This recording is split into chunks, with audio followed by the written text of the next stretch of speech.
السلام علیکم فرینڈز، میں ہوں مجاہد رضا، اور جو ہمارا آج کا ٹاپک ہے وہ ہے تربوز کی فروخت۔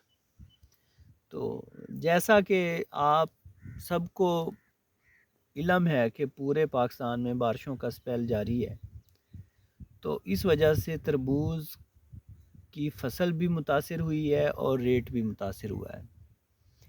تو جو تربوز گروور ہیں جنہوں نے لگائے ہیں، میری ان سے گزارش ہے کہ جن کا پھل تیار ہے تو وہ اس کو فروخت کرنے میں سستی نہ کرے، کہ جس ریٹ میں بھی وہ بک جائے تو وہ منافع ہے، اس میں خسارہ نہیں ہے۔ ہاں البتہ آپ کا منافع کم ہو جائے گا لیکن خسارہ نہیں ہے۔ تو اگر آپ کا پھل ضائع ہو جائے گا تو پھر آپ کا سارا ہی خسارہ ہے۔ تو کوشش کریں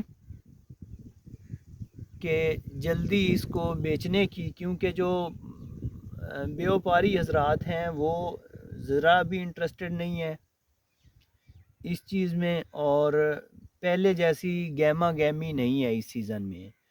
تو آپ کوشش کریں کہ اس کو جلد سے جلد بیچنے کی۔ اگر کچا ہے تو پھر تو ویل اینڈ گڈ، ویٹ کریں، مارکیٹ اپ ڈاؤن ہوتی ہے یہ تو کل کی بات ہے، لیکن آج کے دن یا اس ٹائم میں جو بھی پھل تیار ہے آپ اس کو بیچنے کی کوشش کریں، تو ریٹ کے لالچ میں نہ پڑیں۔